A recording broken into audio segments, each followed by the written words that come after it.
สบายดีเดี๋ยวนี้ข้าพเจ้าจะมาสอนการพิมพ์บัตรเชิญมิตรแล้วไปที่โปรแกรม Excel เพื่อสร้างรายชื่อที่เราต้องการจะเชิญเมื่อปรากฏหน้าต่างนี้ขึ้นมาแล้วเราไปคลิกที่มุมเบื้องซ้ายแล้วทำการปรับฟอนต์ปรับขนาดที่เราต้องการแล้ว2ที่1ตัวนี้แล้วเขียนลำดับ2ถัดไปเราเขียนว่าซื้อ2ที่3เราเขียนว่าพร้อมด้วย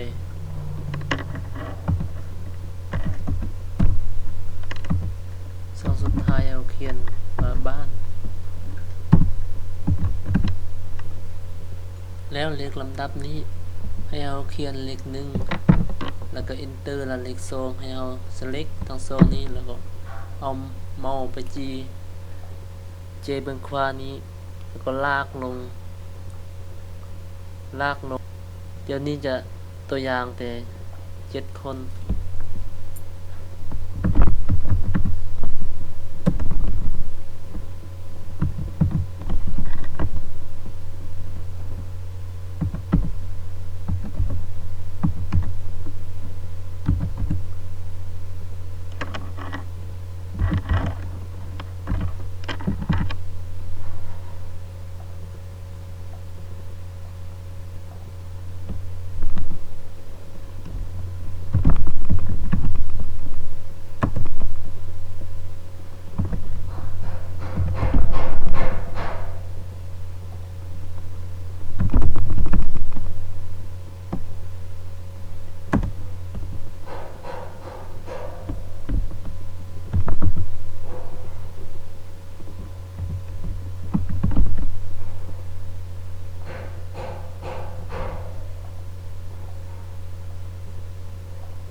เมื่อเราสร้างรายชื่อที่เราต้องการสำเร็จแล้วให้เราไปที่โปรแกรม Word ถ้าได้หน้าต่างแบบนี้แล้วให้เราไปที่ Page Layout เพื่อกำหนดขนาดของหน้าเจียแล้วไปที่ใส่เลื่อนลงมาแล้วคลิกเข้าบนที่ Paper ขนาดเป็นหลวงกว้าง15หลวงสูง20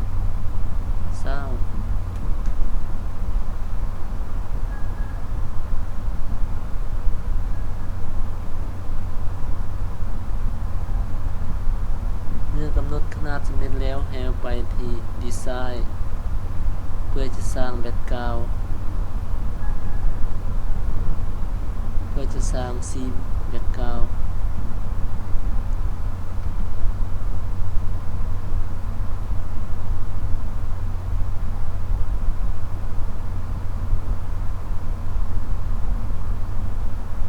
Insert เลือก Sharp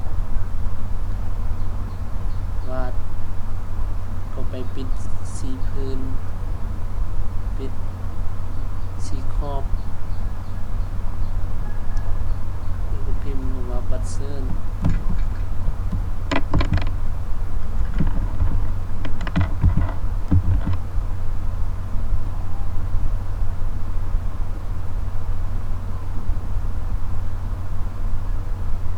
ปรับฟอนต์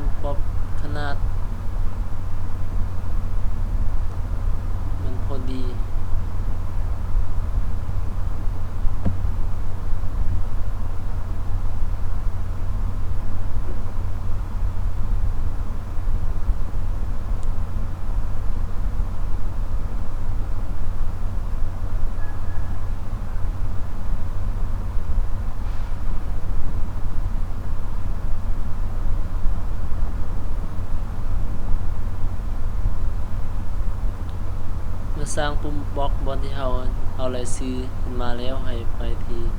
วิวเรียน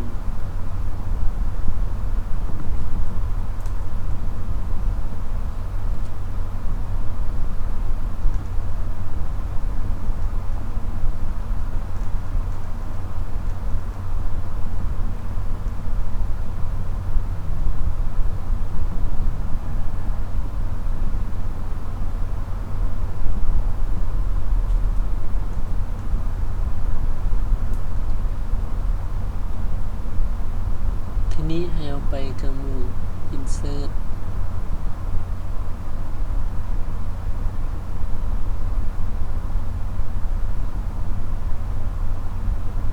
insert สำเร็จแล้วให้เอาไป preview มือ preview หรือว่ามือ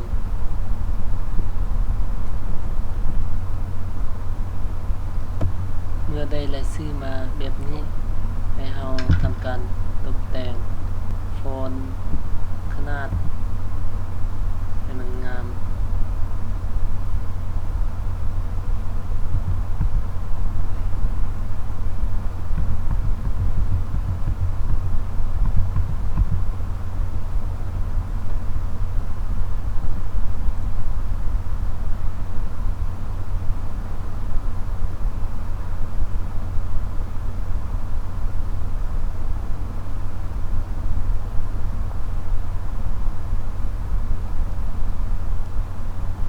เราทำการตกแต่งตามที่เราต้องการ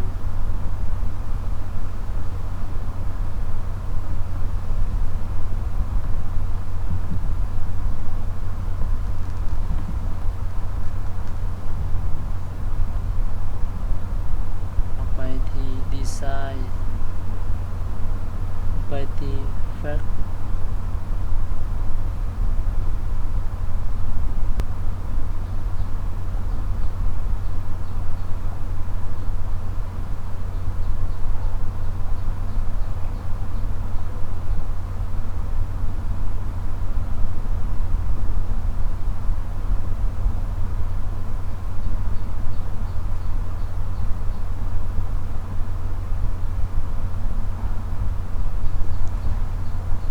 เมื่อตกแต่งสำเร็จแล้วให้สังเกตปุ่มเทิงจะมีปุ่ม